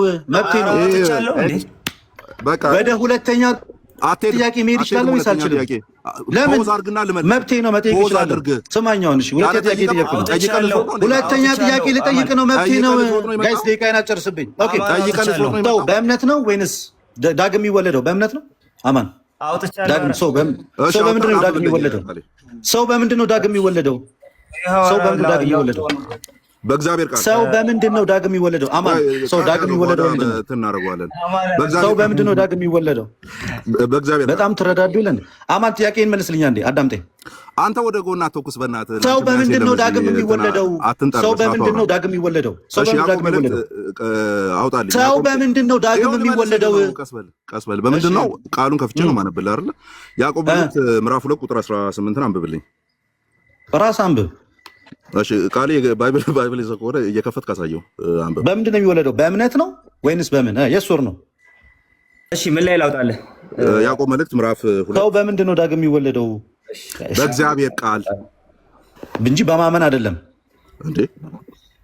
ማለት ጥያቄውን በስርዓቱ እንትን አስቀምጥ። ሰው በእምነት ዳግም ይወለዳል ወይስ አይወለድም? በምንድን ነው ስትል ካታጎሪውን በስርዓቱ አስቀምጥ። እሺ ጥያቄውን በደንብ ሪፎርም ላድርግልህ። ሰው በእምነቱ ዳግም ይወለዳል አይወለድም? ሰው በእምነት ዳግም ይወለዳል አይወለድም? ይወለዳል። ከራስ እንትን አምጣና ሳይኝ፣ ከፕሮቴስታንት ስኮላር አምጣና ሳይኝ፣ ከራስ ከካልቪኒስቶች ማለት ነው፣ ከሪፎርም ቴዎሎጂያን። እሺ ሰው በእምነቱ ዳግም ይወለዳል የሚለውን ከራስ ቤተ እምነት ከነጆን ካለ ማለት ነው። ውጭ ነው ያለሁት አሁን። ኮት ካረኩ አንተ ታወጣልኛለህ። እሺ ኦንላይን አንተ ነው የምታመጣው። ከራስ ቤተ እምነት ሰው በእምነት ዳግም ይወለዳል የሚል አምጣና ሳይኝ የት እንዳለው በእግዚአብሔር ማለት እና ዘለ የገባው እንደ ኃይለኛ ሲያደርግ ይችላሉ ብለህ አይደል? አውጣና ሳይኝ ያው ያለሁበት ማለት ነው። ስለዚህ ለውይይት ዝግጁ ሳትሆን ነው የምትገባው። እሺ ግዴታ ቤት መሆን አለብኝ። ሶስተኛ ጥያቄ ልጠይቅህ። ፖዝ አድርግና ይመለስልህ። ፖዝ አድርግና ይመለስልህ። መጽሐፍ ማውጣት ይችላል። ሚዩት እያደረጋችሁኝ ነው ያላችሁት። ቤታችሁ ድረስ መጥቼ ይያዩ ሚዩት እያደረጋችሁኝ ያላችሁት። ቃሌ አንተ አያገባህም እንዴ? እኔ ታዲያ ያሳየልኝ ወይስ ለሁለት ትረዳዳላችሁ? ለሁለት ተጋገዛላችሁ? ከፍታ አሳይ ነው ቃሌ ከሱ እምነት አሳየኝ። ከሪፎርም ቴዎሎጂያን በእምነት ብቻ ዳግም ይወለዳል የሚለው እሺ ይሄው በቃ ከነሱ ንገረው። የትኛው መጽሐፍ ላይ ነው አማን ያውጣልህ? የትኛው መጽሐፍ ላይ ነው? ከራስ ቤተ እምነት ከራስ የእምነት መግለጫ ላይ አማን ከራስ የእምነት መግለጫ ላይ ሰው በእምነት ብቻ ዳግም ይወለዳል የሚለው አማን ግሬጋሊ ሳይን ነው ትችላለህ። ልክፈትለት ወጣሁ ነው አንድ ጊዜ ረፍ እንደ እና የጸሐፊው ስም መጽሐፉን እያወጣሁልህ ነው። አውጣ ቆየሽ። አታስብ። እሺ ይኸው የጠበቅኩ አታስብ። መጽሐፋን ሊያወጣው ያልከው ተናገሩ ከሆነ ይኸው አምጣና አሳየን ማን እንደሆነ ጸሐፊውን ታሳየና። እሺ አንዴ ቆይ ተረጋጋ። ምንም ስበል እስቲ። እኔ የጠበቅኩ ነው። ምንም የጠበቅኳችሁ ቴንኪው። እሺ የጠበቅኳችሁ ጎሄድ። እሺ መልካም እንግዲህ እሺ እኔ ደግሞ አንድ አሳድጉኛ እንዴ አተልቁት። ኦኬ እሺ አሳድጉት። ክፈተውና አሳየናል።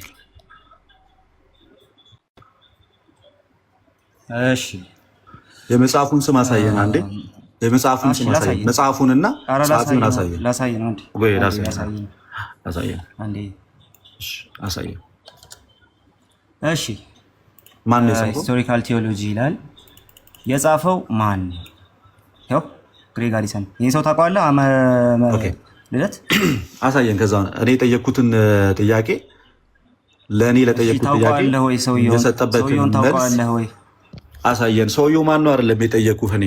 ሂድና አሁን ገብቶኛል። ለማሳየት ብቻ ነው የገባኸው? ለመወያየት ነው የገባኸው ወይንስ ለማሳየት ነው የገባኸው? ሆስሎ አይ አሳየኛ። ለመወያየት ነው የገባኸው? ደቂቃዬን አጨርስብኝ ፕሊዝ። አሳየን አሁን ግለጥና ሂድና። እሺ የማታውቀውን ጸሐፊ ሂድና አሳየን። አሁን ግባና አሳየን። እሺ አንዴ ተረጋጋ። የማታውቀውን ጸሐፊ ደቂቃውን ያዙልኝ። 5 ደቂቃ አለ። ኦኬ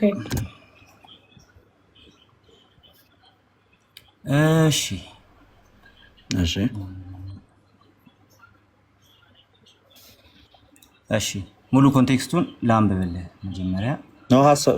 ሙሉ ኮንቴክስት ይሄ ሁሉ ነው የምታነበው? እና የጠየቁት እኮ በእምነት ብቻ ዳግም ይወለዳል የሚል እኮ ነው። ይሄው እኮ እያሳየው እኮ ነው እኮ የታለ እንደዛ ያለበት በእምነት ብቻ ዳግም ይወለዳል ያለበት። እሺ አንብበው። 5 ደቂቃ እንዳትነኪው። አንብበው 5 ደቂቃ እንዳትነኪው። አማን ተመለስ። አማንን ተመለስ በለው። አማንን አማን ተመለስ። አንተ አይደለም ተወያዩ። አትራገጥ። አንተ አይደለም ተወያዩ። አንብበው። አማን አንብበው። አንተ ሚዩት አድርገህ ቃሌ አማን አንብበው። አንተ አንብበው። እኔ አይታየኝም በስርዓቱ። ቃሌ አንብብለት። እሺ አንብብለት። ጎሂድ አንብብ። እሱ ካልታየው አንተ አንብብ። እሺ ዊዛውት ዲስ ቢብሊካል ኮንቴክስት አለ ከላይ። ቢብሊካል ኮንቴክስት አስቀምጠው ማለት ነው። ያስቀመጣቸው ቢብሊካል ኮንቴክስቶች እነዚህ ናቸው።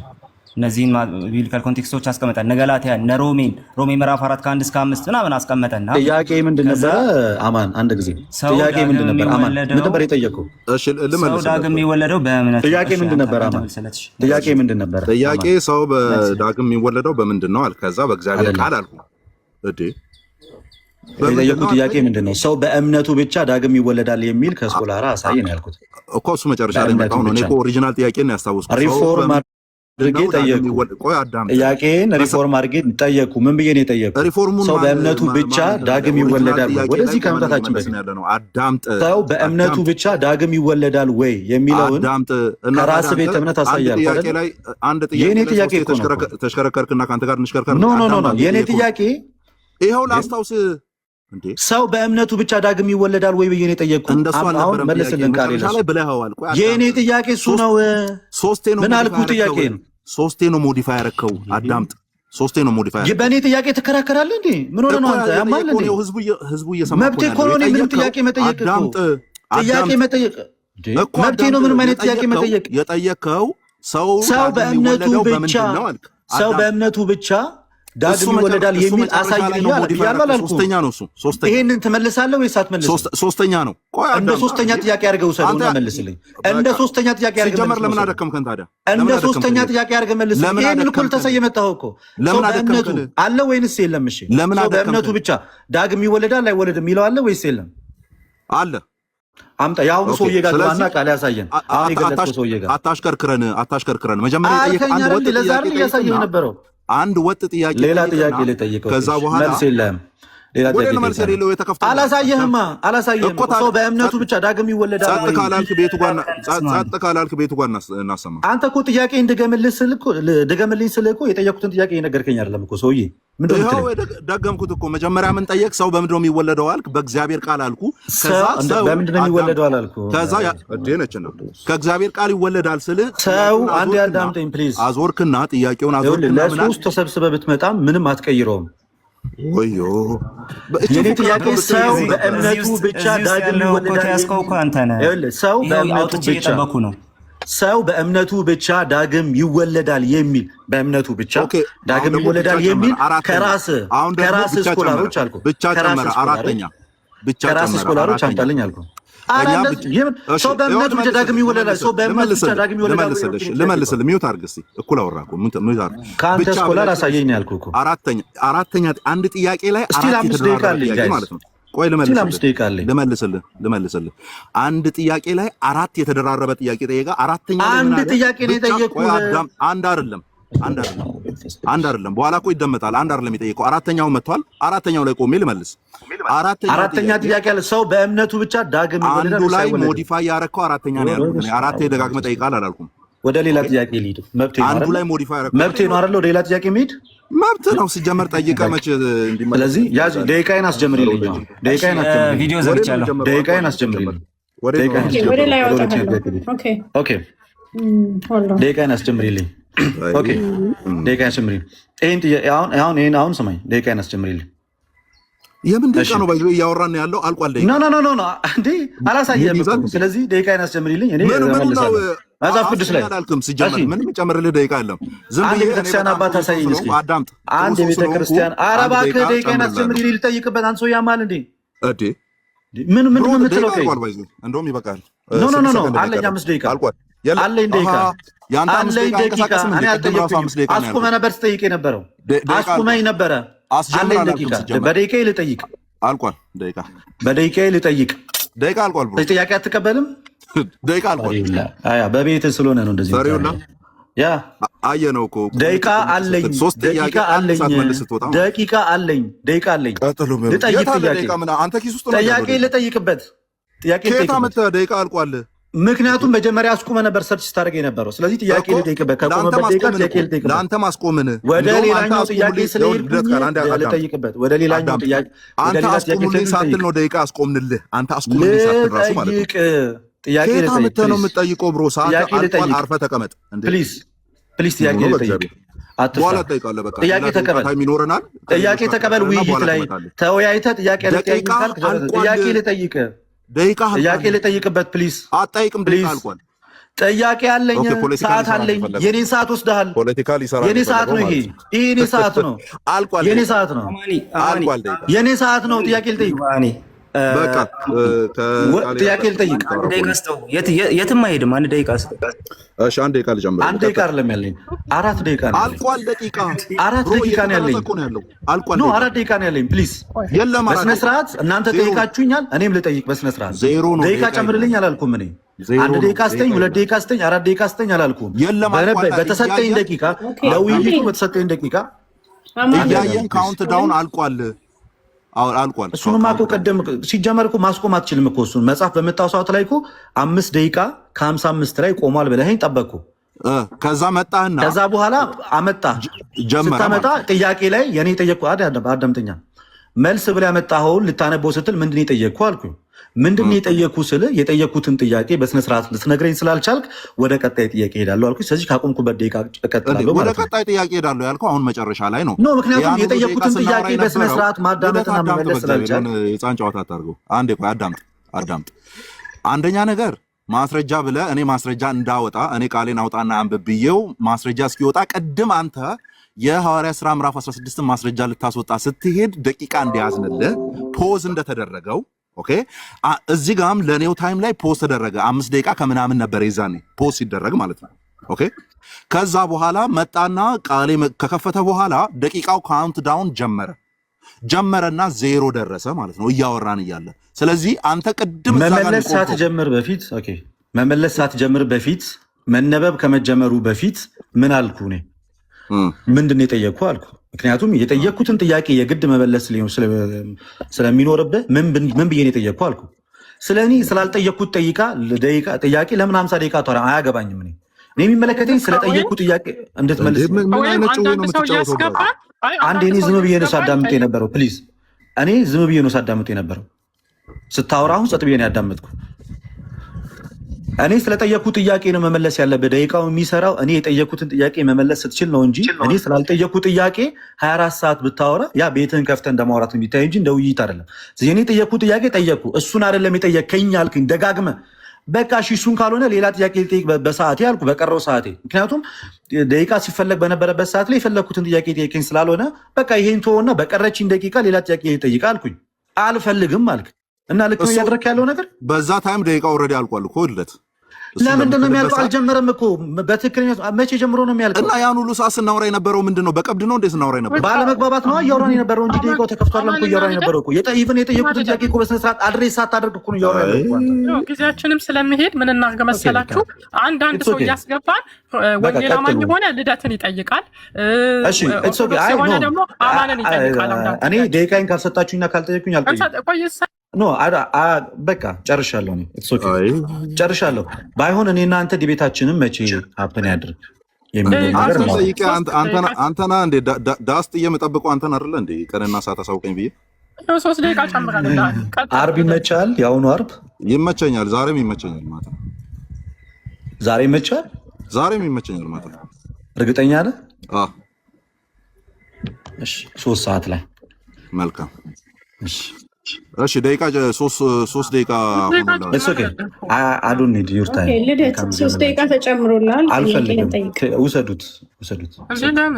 ምንድን ነው እየሆነ ያለው? የልጅ ሚ እኔ ነኝ ራሴን እዚህ እናንተ መሀል ዲስክሬስ ያደረኩት። ጭራሽ ግሬስም ነበረ ዲስክሬስ ተደረግ። ምኑ ማፈሪያ ነው በእግዚአብሔር።